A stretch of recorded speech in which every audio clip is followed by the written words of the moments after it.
hindi pinalampas ng mga elf o masugid na tagahanga ng Super Junior ang Super Show 5 concert dito sa SM Mall of Asia Arena.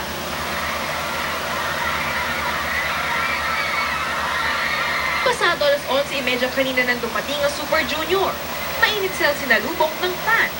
Ang ilan naging emosyonal pa. First time nila picture at kami na magkasama sa tour sa Pilipinas dahil tapos na ang kanilang military duty sa South Korea. Pero sina Yesong at Lito hindi nakasama dahil nag-start na ang kanilang mandatory military duty.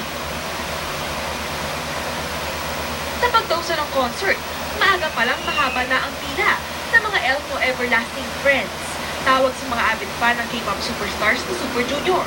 Si Micaela, kahapon pa nga raw ay nakapila na para matiyak na maganda ang pwesto niya.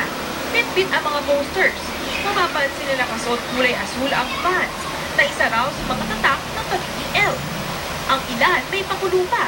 Tulad na isang fan na dito ng Super Junior concert mag-celebrate ng kanyang birthday.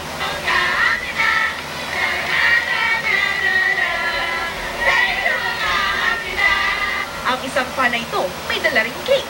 Kasi special yung, special tong super show na to kasi this is his first super show ever after military.